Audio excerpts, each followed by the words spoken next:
बीडच्या चौसाळा येथील परीक्षा केंद्रावर 12वीच्या पहिल्याच पेपरला कॉपी पुरवण्यासाठी अनेकांनी गर्दी केल्याचे ड्रोन दृश्य समोर आले होते। यानंतर जिल्हाधिकाऱ्यांनी सीसीटीव्ही तपासून गुन्हे दाखल करणार असल्याचे सांगितले होते। सीसीटीव्ही तपासल्यानंतर नेकनूर पोलीस स्टेशन हद्दीतील 4 परीक्षा केंद्रात सर्रास कॉपी झाल्याचे दिसून आले।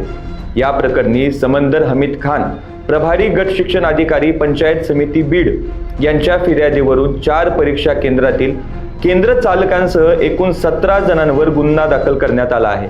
केंद्र संचालक संजय घाडगे, भागवत बब्रुवान कुरुंद हे दोन्ही कला विज्ञान कनिष्ठ महाविद्यालय चौसाळा येथील शिक्षक आहेत। गोरोबा धोंडीराम बचुटे, राजश्री गोविंद माने, वसीम शेख, R.G. करडकर, S.R. दांगट हे सर्व प्रमिला देवी कनिष्ठ महाविद्यालय नेकनूर येथील शिक्षक आहेत। तर विनायकराव अशोकराव वजे, ताराचंद रेवा राठोड, A.B. आघाव, P.K. रसाळ, G.B. चक्रे सर्व डॉक्टर पारनेरकर महाराज विद्यालय Manjarsumba, C.S. Mulik, B.B. Supekar, U.D. उगले, M.S. गवई, बालासाहेब दामो पवार हे सर्व आहेत भालचंद्र माध्यमिक उच्च माध्यमिक विद्यालय लिंबा गणेश येथील हे शिक्षक आहेत।